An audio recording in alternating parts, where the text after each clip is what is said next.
बिस्मिल्लाहिर्रहमानिर्रहीम।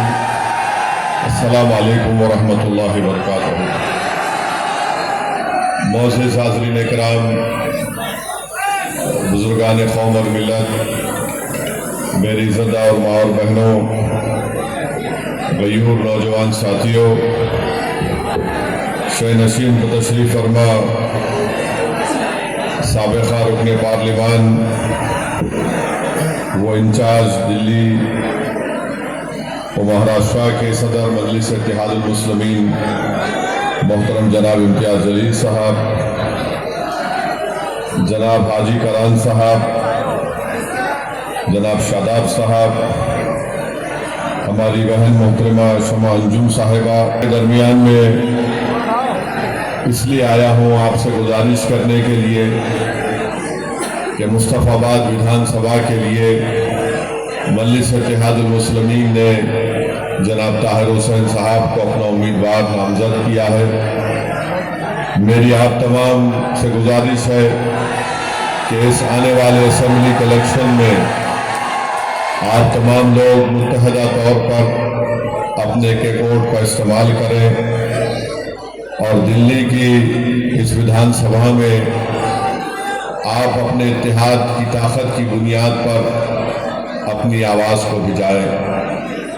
मेरे अजीज दोस्तों और बुजुर्गों, मैं ज़्यादा देर आपके दरमियान में नहीं ठहरूंगा, चंद अहम बातें आपसे कर यहाँ से चले जाऊंगा।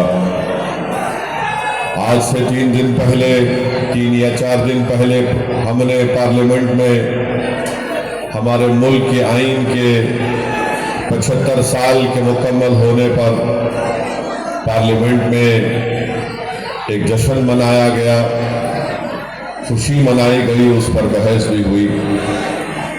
मैं आपको बताना ज़रूरी समझता हूँ कि जब हमारे वतन अजीज़ का आइन संविधान बन रहा था, उस कॉन्स्टिट्यूएंट असेंबली में जब संविधान बन रहा था तो मौलाना अबुल कलाम आज़ाद ने इस बात का मुतालबा किया कि भारत की सबसे बड़ी अक़लियत मुसलमानों को रिजर्वेशन मिलना चाहिए, और मौलाना ने उन रिजर्वेशन की बात की थी जो पार्टीशन से पहले मुसलमानों को दिया गया था।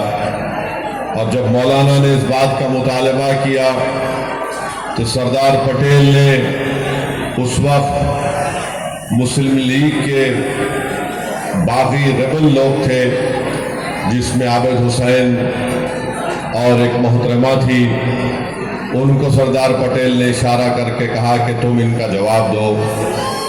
और इन दोनों ने उठकर मौलाना आज़ाद से कहा कि आप भारत के मुसलमानों को आइसोलेट करना चाहते हैं, अलग थलग करना चाहते हैं, उनको मेन स्ट्रीम में आना चाहिए। मौलाना आज़ाद ने उस वक्त एक तारीखी जुमला कहा था कि ये भारत की जहां पर संविधान बनाया जा रहा है, ये मेरे लिए एक नया कैद खाना बन गया। मेरे अजीज दोस्तों और बुजुर्गों, 75 साल पहले बाबा साहिब अम्बेडकर ने इस बात को कह दिया कि भारत के अक़लियतों को कभी भी सत्ता में उनको हिस्सेदारी नहीं दी जाएगी, और अगर वो इक़्तिदार में अपने हिस्से का मुतालबा करेंगे तो उन पर एक इल्ज़ाम लगा दिया जाएगा कि ये फ़िरक़ा परस्त है, ये फ़िरक़ा परस्ती को फ़रोग़ दे रहे हैं। और बाबा साहेब अम्बेडकर ने ये कहा कि इसी को मैं देखते हुए मैंने शेड्यूल कास्ट के लिए संविधान में उनके हुकूक की हिफाजत के लिए मैंने उसको संविधान में लिखाया। बताइए 75 साल में क्या बदला। लोग आज असदुद्दीन ओवैसी पर इल्ज़ाम तो लगाती हैं भड़काऊ भाषण का, मगर जो बात मौलाना आज़ाद ने कही थी, आज 75 साल के बाद भी हम इस बात का मुतालबा कर रहे हैं कि हमको रिजर्वेशन मिले, मजहब की बुनियाद पर नहीं, समाजी, इक़्तिसादी और तालीमी पसमानदगी की बुनियाद पर मिले। जब हम इस बात का मुतालबा करते हैं कि हमको हिस्सेदारी दिया जाए तो इल्ज़ाम हम पर यह लगाया जाता है कि तुम फ़िरका परस्ती को फ़रोग़ देना चाहते हो। इल्ज़ाम उस वक्त भी लगा था 75 साल पहले, आज भी लग रहा है। मेरे अजीज दोस्तों, बुजुर्गों, नौजवानों, मेरी इस बात को आप जहन नशीन कर लीजिए कि जब मजलिस इस बात का मुतालबा करती है कि मुस्लिम अक़लियत की भी एक लीडरशिप होनी चाहिए, मुस्लिम अक़लियत को भी उनका हिस्सा मिलना चाहिए इक़्तिदार में, तो आज जो लोग मजलिस को गाली देते हैं और इल्ज़ाम लगाते हैं, मुझे उनके इल्ज़ाम की फिक्र नहीं है, क्योंकि यही लोग थे जो 75 साल पहले भी मौलाना आज़ाद पर इल्ज़ाम लगाए। बल्कि अम्बेडकर ने यह कह दिया था कि जब इस मुल्क की अक़लियत अपने हिस्सेदारी की बात करेगी तो इस मुल्क की अक्सरियत ये कहेगी कि ये फ़िरका परस्ती की और नेशनलिज्म की बात कर देती है। मेरे अजीज दोस्तों और बुजुर्गों, आज फिर आपके पास एक वक्त आया है, आप यहां से मजलिस के उम्मीदवार को कामयाब करिए। ये एक शख्स की कामयाबी नहीं होगी, बल्कि ये आपकी एक सोच की कामयाबी होगी। ये एक शख्स को आप मुत्तहदा तौर पर अपना वोट डालकर कामयाब नहीं करेंगे, बल्कि आप अपनी एक लीडरशिप को मजबूत करेंगे। भारत में सब समाज की लीडरशिप बन सकती है, मगर अगर किसी एक समाज की सियासी लीडरशिप अगर कोई बर्दाश्त नहीं करता तो वो मुसलमानों की सियासी लीडरशिप को कोई बर्दाश्त नहीं कर सकता। मंशा और मकसद एक ही है कि हम गुलामी करते रहे, हम भीख मांगते रहे, हम इक़्तिदार में हिस्से का मुतालबा ना करें, बल्कि आज हमको ये कहा जाता है कि अगर तुम जिंदा हो तो हमारी वजह से हो। मगर बताइए मेरे अजीज दोस्तों और बुजुर्गों, हम कब तक घुट घुट कर, हम कब तक डर डर कर जिंदगी गुजारेंगे? जमहूरियत है, भारत के आईन के मुताबिक, संविधान के मुताबिक हम सब तमाम बराबर हैं, हम इंसान हैं, और जिस तरह हर किसी को अपने समाज की लीडरशिप बनाने का कासिल है, उसी तरह भारत के मुसलमानों को भी अपनी लीडरशिप बनाने का इख्तियार हासिल है।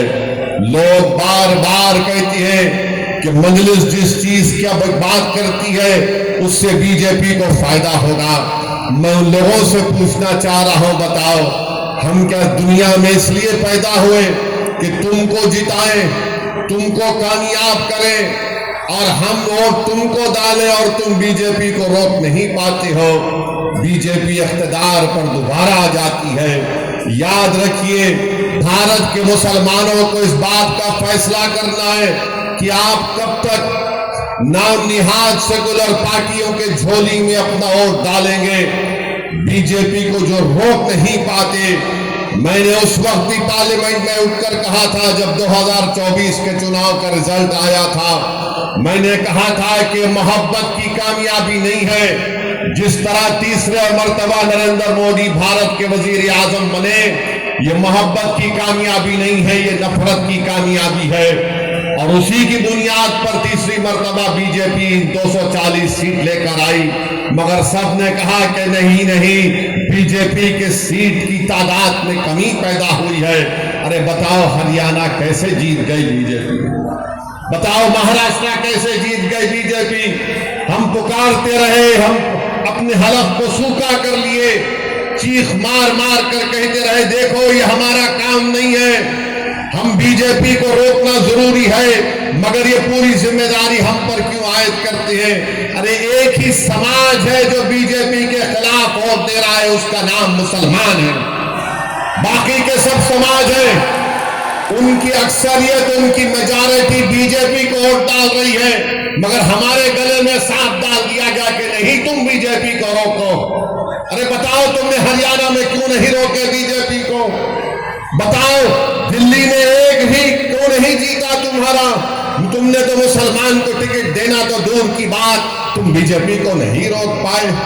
कौन जिम्मेदार है इसका? मेरी बात आप समझिए, याद रखिए। अगर आप फिर से इसका शिकार होंगे, नहीं नहीं हमको बीजेपी को रोकना है, यकीनन रोकना है, मगर रोकने का मतलब ये नहीं है कि तुम अपने बच्चों को जो 5 साल से जेल में सड़ रहे हैं, जिनका नाम वो लेना नहीं चाहते, आप उन्हीं को वोट देंगे? जो 5 साल से जो जेल में सड़ रहे हैं, जिसका बाप परेशान, जिसकी बीवी परेशान, जिसकी औलाद, बच्चे थे जवान हो गए, उनका नाम नहीं लेना चाहते। जो बच्चे जेलों में सड़ रहे हैं तो उनका नाम नहीं लेते, मगर आप उनको वोट देना चाहेंगे। ये बीजेपी को रोकना है। अरे बीजेपी को तो हम ही रोक रहे हैं। हम बीजेपी को ना कभी रोक के ना कभी देंगे, मगर ये लोग क्या बीजेपी को रोक पा रहे? नहीं रोक पा रहे। ये अपनी जबान से नाम तक नहीं लेते। ताहिर हुसैन के नाम का ऐलान किया तो सबके पेट में दर्द शुरू हो गया। ताहिर हुसैन का नाम का ऐलान किया तो सबके सर में दर्द शुरू हो गया। अरे जिसके पेट में दर्द हो रहा है, जिसके सर में दर्द हो रहा है, क्या तुम भूल गए कि तुम ताहिर हुसैन की घर के छत पर बैठकर कितने मर्तबा ताहिर हुसैन ने तुमको खाना खिलाया था? क्या तुम भूल गए कि ताहिर हुसैन की छत पर बैठकर तुमने क्या क्या गुफ्तगू की थी? आज कोई नहीं पलटकर पूछता उस घर की तरफ। बताओ जुल्फिकार सैफी जेल में कैसे? इस मुल्क में अजीबो गरीब मामला है कि 2 मुख्यमंत्री जेल को चले गए, झारखंड के, दिल्ली के, इनको बेल हो गई, मगर जो 5 साल से सड़ रहे उनको बेल नहीं होती है। कौन है इसका जिम्मेदार? अकाउंटेबिलिटी किस पर आयद होगी? बताओ। कब तक नेशनल मेजॉरिटी और नेशनल माइनॉरिटी को दबाया जाएगा? कब तक ये बहस चलेगी? नेशनल मेजॉरिटी है, नेशनल माइनॉरिटी है। अरे कानून तो सबके लिए अगर बराबर है, अगर केजरीवाल को बेल हो गई, सिसोदिया को बेल हो गई, तो क्यों नहीं दूसरों को बेल हो रही है? सब पर भी वही ग्रीवियस ऑफेंसेस है, मगर तुमको बेल हो सकती है, और जो बच्चे जेलों में सड़ रहे हैं उनको बेल क्यों नहीं हो सकती? बताओ। मेरे अजीज दोस्तों और बुजुर्गों, यही नाइंसाफी है। अगर आज आप मुस्तफाबाद से अपनी आवाज को बुलंद करना चाहती हैं, अगर आप इस नाइंसाफी को खत्म करना चाहते हैं, तो मुत्तहिदा तौर पर अपने वोट का इस्तेमाल करिए। मैं जिम्मेदारी के साथ मुस्तफाबाद में खड़े होकर आप तमाम बुजुर्गों, नौजवानों और हमारी माँ और बहनों से अर्ज करने आया हूँ, यहां से अगर आप बीजेपी की कामयाबी को रोकना चाहते हैं तो आपको मजलिस इत्तेहादुल मुस्लिमीन के उम्मीदवार के हक में मुत्तहिदा अपने वोट का इस्तेमाल करना पड़ेगा। हाँ, मेरे जाने के बाद और चुनाव के दौरान बहुत से लोग आकर बहुत सी बातें कहेंगे, अरे क्या कर रहे हो, ओवैसी सिर्फ जज्बाती तकरीर करता है। अरे जज्बाती तकरीर अगर तुम नहीं कर सकते तो इसमें मेरा क्या गलती है? मेरी क्या गलती है? मगर याद रखिए, मैं जज्बाती तकरीर नहीं करता हूं, मैं सच्चाई को बयान करने की कोशिश करता हूं। इम्तियाज जलील को हराने वाले कौन? मुसलमान थे। इम्तियाज जलील को हराने वाले मुसलमान थे औरंगाबाद में। नासिर सिद्दीकी को हराने वाले कौन थे? मुसलमान थे। धूलिया से जहां पर मजलिस का एमएलए था, फारूक शाह को हराने वाले कौन थे? हमारे ही सफों में वो मीर जाफर और मीर सादिक के एजेंट छुपे हुए, वो दोबारा मुस्तफाबाद को भी आएंगे, आकर तुमसे कहेंगे मैं तुमको कह रहा हूं। किसी शायर ने बड़ा अच्छा कहा था, वो शेर याद आ रहा है। क्या कहा था शायर ने? वाकिफ नहीं है जो लोग सफर के उसूल से, वाकिफ नहीं है जो लोग सफर के उसूल से, साये की भीख मांग रहे बबूल से। ये वो लोग हैं, आकर वही सेकुलरिज्म का पुराना राग लगाएंगे। रे कहां का सेकुलरिज्म है? बताओ। ये सेकुलरिज्म है कि केजरीवाल को बेल मिल जाती है और दूसरों को नहीं मिलती? कौन सा सेकुलरिज्म है? बताओ। ये मेरे अजीज दोस्तों और बुजुर्गों, मेरी आप सदैव गुजारिश है कि मुत्तहिदा तौर पर अपने वोट का इस्तेमाल करिए। डरने और घबराने की जरूरत नहीं है। अब हमारे जाने के बाद मजलिस के उम्मीदवार का जलसा हो चुका तो लोग आके बोलेंगे देखो बीजेपी को रोकना है, यकीनन रोकना है। कोई आकर अगर ये कहेगा कि देखो अपने बच्चों को समझाओ वरना गब्बर सिंह आ जाएगा,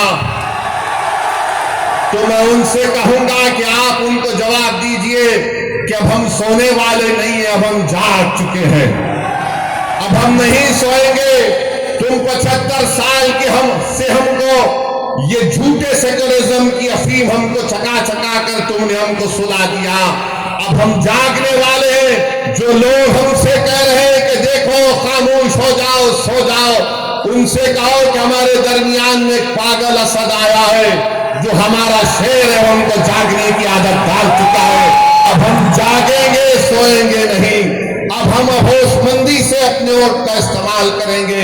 मेरे अजीज दोस्तों और बुजुर्गों, आपकी आवाज आपके हाथ में है, आपकी आवाज आपके हाथ में है। अगर हमारी इस बहन की ये जज्बाती बातें जो ताहिर हुसैन की वाइफ ने, उनकी बेगम ने आपके सामने कही, थोड़ी देर के लिए ये भी सोचिए कि हमारे हर घर की कहानी है, ये हमारे हर घर की कहानी है। मेरे भाई, इज्जत की जिंदगी अगर गुजारना है तो सिर्फ नारों से हम इज्जत की जिंदगी नहीं गुजार सकते। अगर हम मुस्तफाबाद में सफाई का इंतजाम चाहते हैं, मुस्तफाबाद में वो ब्रिज रोड की ट्रैफिक जहां पर उसका मसला हल करना चाहते हैं, हम अच्छा पीने का पानी हासिल करना चाहते हैं, हम स्कूल चाहते हैं, कॉलेज चाहते हैं, तो सिर्फ नारों से नहीं होगा। तुमको अपनी आवाज को भिजाना पड़ेगा, दिल्ली के विधानसभा में लड़ना पड़ेगा तुमको, और उसके लिए आपको एक वोट का सही इस्तेमाल जब आप करेंगे तभी आपको कामयाबी मिलेगी।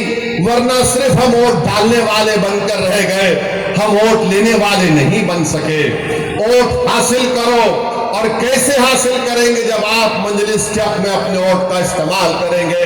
लोग बहुत सी बातें करेंगे, ये नहीं होने वाला है, ये फुला होने का ऐसा होगा। मेरे अजीज दोस्तों और बुजुर्गों, क्या क्या आपने देखा, मुझे यहां पर यह बताया गया, बल्कि सच्चाई है, दिल्ली में वो फसाद हुआ, 2022 का प्रोग्राम हुआ। यहां का मुख्यमंत्री अगर मरने वालों को 1 करोड़ देता है, गवर्नमेंट की नौकरी देता है, तो दूसरे भी तो मरे, उनको क्यों नहीं दिया तुमने गवर्नमेंट की नौकरी और पैसे? अरे तुम फिरका परस्त हो केजरीवाल, भारत में तुमसे बड़ा कोई फिरका परस्त नहीं हो सकता है। नरेंद्र मोदी का अगर कोई हकीकी भाई है, नरेंद्र मोदी का अगर कोई हकीकी भाई है तो उसका नाम केजरीवाल है, याद रखो आप।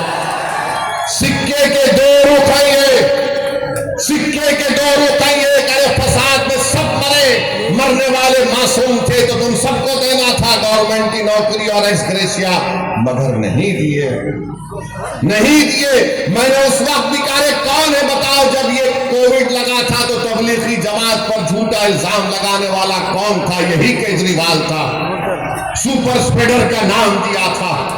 बड़ी बड़ी बातें करते हैं, हम ये स्कूल बनाए, हम फुला किए। अरे मुस्तफाबाद को और केजरीवाल मेरे साथ चल के बताओ तुमने क्या काम किया, मैं दिखाऊंगा तुमको। यहां पर आएंगे, मुसलमानों के दरमियान में आएंगे तो बोलेंगे देखो आपकी जिंदगी को हम बचा रहे हैं, और हमारे हिंदू भाइयों के इलाकों में जाएंगे तो बोलेंगे देखो हमने ये अस्पताल बनाया, ये स्कूल बनाया। क्यों अस्पताल स्कूल यहां पर क्यों नहीं बना? मेरे अजीज दोस्तों और बुजुर्गों, जो लोग चमचागिरी करते हैं, जो लोग चापलूसी करते हैं, जो अपने ईमान को अगियारों की चौखट पर बेच देते हैं, गिरवी रख देते हैं, वो कभी भी आवाम की आवाज नहीं बन सकते। मेरी इस बात को याद रखो, आप कभी भी कुछ नहीं कर पाते। क्या क्या नहीं हो रहा है, हम मुझे यहां पर हमारे सोएब जामा साहब बताए कि कचरे का कितना बड़ा मसला है, कितना बड़ा मसला है। और जब ये केजरीवाल मुख्यमंत्री बने तो पब्लिसिटी के लिए 1 रुपया खर्चा होता था। अब केजरीवाल के मुख्यमंत्री बनने के बाद 44 रुपये पब्लिसिटी पर खर्चा किए जाते हैं। 44 रुपये। अपना घर बनाए, केजरीवाल ने अपना घर बनाया, तो गवर्नमेंट के पैसों से महल बना लिया। अरे केजरीवाल, तुम यहां पर आकर देखते मुस्तफाबाद में लोग कैसी अपनी जिंदगी गुजारते हैं। मेरे अजीज दोस्तों और बुजुर्गों, नेशनल ग्रीन ट्राइब्यूनल ने दिल्ली हुकूमत पर 900 करोड़ रुपए का उनका कहा कि कंपनसेशन दो, मगर ओखला, गाजीपुर, भलसाना में जो कचरे के पहाड़ बन रहे हैं, ऐसा लगता है कि जूनागढ़ के गिरनार से भी लंबे पहाड़ कचरे के बन रहे हैं। कोई पूछने वाला नहीं है क्या डेवलपमेंट हुआ दिल्ली में, वो कुछ दिक्कत नहीं आता। आपकी आवाज जब होगी तो डेवलपमेंट दिक्कत आएगा। अगर आपकी आवाज नहीं होगी तो याद रखिए कोई डेवलपमेंट नहीं होगा। ये आम आदमी पार्टी का मुख्यमंत्री महरौली से एक साहब को टिकट देने का ऐलान किया। वो नरेश साहब का नाम दिए, बोला गया कि उनके ऊपर इल्जाम लगाया गया था, बल्कि कोर्ट ने सजा भी दी थी, वो कुरान की बेहरमती करे थे। ये इनका असली चेहरा। आप जान लीजिए कि ईदगाह है पुरानी दिल्ली में, उसकी जमीन पर कब्जा हो गया। मैं जानता हूं 1 साल से केजरीवाल ने दिल्ली का वक्फ बोर्ड नहीं बनाया। तुम नहीं बनाए तो मोदी ने एक ऑफिसर का तकर्रुर कर दिया। ईदगाह की जमीन पे कब्जा हो गया, क्यों नहीं बनाया तुमने 1 साल से दिल्ली का वक्फ बोर्ड? किसने रोका था तुमको?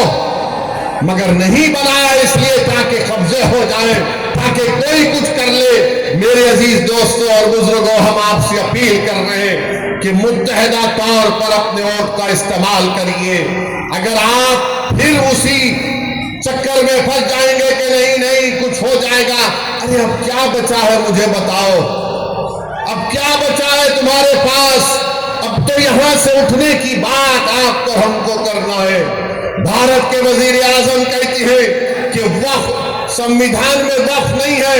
प्रधानमंत्री के पास यकीनन एंटायर पॉलिटिकल साइंस की एमए की डिग्री है, मगर नरेंद्र मोदी ने संविधान को पढ़ा नहीं कभी भी। अगर पढ़े होते तो आर्टिकल 26 को जब पढ़ते तो उनको मालूम हो जाता आर्टिकल 26 में वक्फ है। प्रधानमंत्री बोलते हैं यूसीसी को लागू करेंगे। अरे प्रधानमंत्री, हिंदू अनडिवाइडेड फैमिली के टैक्स रिबेट तुम खत्म करो।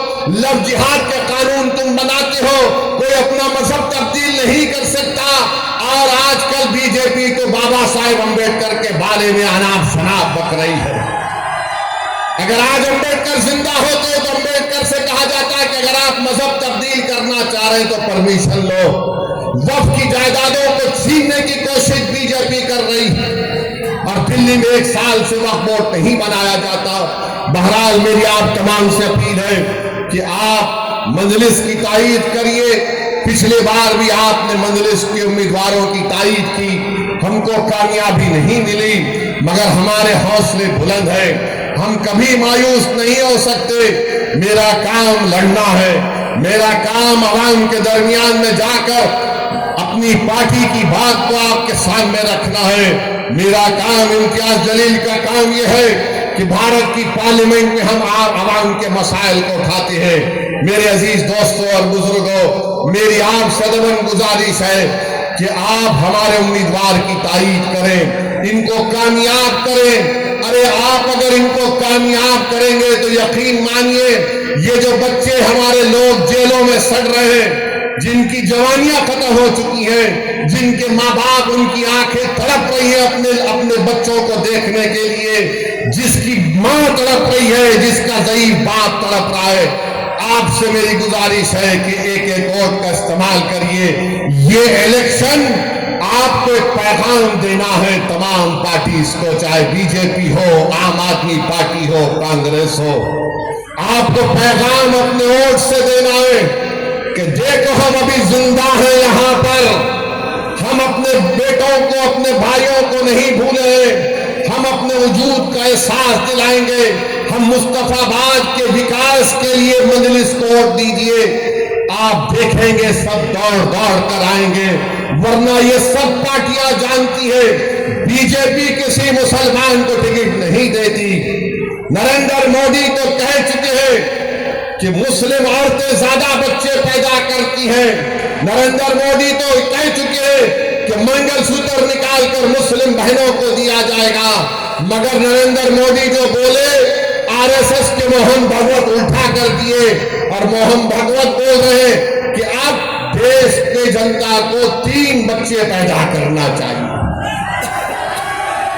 अब मोहन भागवत किसको कह रहे मुझे नहीं मालूम। मोहन भागवत पूछ ले नरेंद्र मोदी से कि किस पर इल्जाम लगाया गया था। मगर मेरे अजीज दोस्तों और बुजुर्गों, इन तमाम चीजों का अगर हम जमहूरी तरीके से जवाब देना चाहते हैं तो मेरी आपसे गुजारिश है कि मजलिस के पतन के निशान पर आप बटन दबाकर अपने वोट का इस्तेमाल करिए। यकीनन बीजेपी को रोकना है, मगर मैं कोई कूली नहीं हूं सेकुलरिज्म का कि मैं 75 साल से मैं ही इस फर्ज को निभा रहा हूं। हम कब तक इस बोझ को उठाएंगे बताओ? कब तक हम उठाएंगे? हमारी मस्जिदों पर हमला हो रहा है। संभल में गोली मार दी गई, 5 मासूम बच्चों पर सीने पर गोली मारकर उनको खत्म कर दिया गया। 500 साल के बाद मुझसे कहा जा रहा है बताओ ये तुम्हारी मस्जिद है या नहीं। 800 साल के बाद कहा जा रहा है कि ख्वाजा अजमेरी की दरगाह है नहीं, तुम बताओ। मेरे भाई याद रखो, तुम जिस पर भरोसा कर कर टेका लगा कर बैठे हो ना, वो जानते हैं कि इसी तरह की बातें अगर कोई करता रहेगा हम डर कर उनको वोट देंगे। अरे मैं तुमसे कह रहा हूं, अगर आप उठेंगे, नौजवानों याद रखो ये तुम्हारी लड़ाई हम लड़ रहे हैं। मेरी जिंदगी का चिराग कब खत्म हो जाए वो अल्लाह जानता है, मगर मुस्तकबिल तो तुम्हारा है। अगर आज तुम उठकर मुत्तहदा अपने वोट का इस्तेमाल करोगे तो कोई तुमको डरा नहीं सकता। तुम डरते हो तो इसलिए डराया जा रहा है। जिस दिन तुम नहीं डरने का ऐलान करोगे, और नहीं डरना सिर्फ जबान से नहीं डरना जब तुम कहते हो कि मैं किसी बाप से नहीं डरता, मैं किसी माइकल लाल से नहीं डरता, मैं किसी मोदी से नहीं डरता, मैं किसी केजरीवाल से नहीं डरता, उसको अमली जामेनामा कैसे पहनाएंगे? सिर्फ नारा लगाने से तुम खुश हो जाओगे नहीं, तुमको जाकर अपने वोट का सही इस्तेमाल करना पड़ेगा। और सही इस्तेमाल मुस्तफाबाद में पतन के निशान पर ताहिर हुसैन के लिए, उन तमाम मजलूमीन के लिए, इस विधानसभा के विकास के लिए आपको अपने वोट का इस्तेमाल करना पड़ेगा। इस डर को निकालो अपने दिमागों से। तुम कब तक और हम कब तक डरते डरते जिंदगी गुजारेंगे? एक बार इस डर को निकालो। इस दिल्ली के विधानसभा में आप अपने इत्तेहाद की निशानी के तौर पर मजलिस के नुमाइंदों को कामयाब करो। देखो हालात बदलेंगे, वरना याद रखो कोई आसमानों से आने वाला नहीं है, कोई जमीन से निकल कर आने वाला नहीं है। और अल्लाह भी उन्हीं लोगों के हालात को बदलता है जो अपने आप को बदलना चाहते हैं। अगर आप अपने आप को बदलना चाहेंगे तो अल्लाह इंशाअल्लाह ताला हमारे मुश्किलात में आसानी पैदा करेगा। अगर आप अपने हालात को बदलना चाहेंगे तो अल्लाह हमारे लिए हमारे मंजिल मकसूद को हमको पहुंचा देगा। अगर तुम सिर्फ दिमागी पसोपेश में रहोगे कि क्या होगा, ऐसा करे तो ऐसा होगा, नहीं करे तो क्या होगा, अरे हमारी जिम्मेदारी जितनी है उतना निभाओ, हमारी जितनी जिम्मेदारी है उतना तो निभाओ। मगर ये सिर्फ आप देख रहे हैं कि कभी ये कभी वो, ये नहीं चलने वाला है मेरे दोस्त। अब केजरीवाल कहे मैं ये दे दूंगा, मैं वो दे दूंगा, मैं ये कर दूंगा, सब कर दूंगा। केजरीवाल अपने जेब से नहीं दे रहे, उनके अब्बा का पैसा नहीं है, गवर्नमेंट का पैसा। मैं ये दे दूंगा, मैं वो दे दूंगा। अरे क्या दोगे तुम ताहिर हुसैन के घर को आकर तुम नहीं मिल सके, तुम क्या दे सकते? जो जेलों में है तुम उनके परिवार से एक बार फोन करके नहीं बात कर सके, तुम क्या दे सकते? तुम यहां पर रोड पे ट्रैफिक जाम होता, तुम उसको हल नहीं करे, तुम क्या दे सकते हो?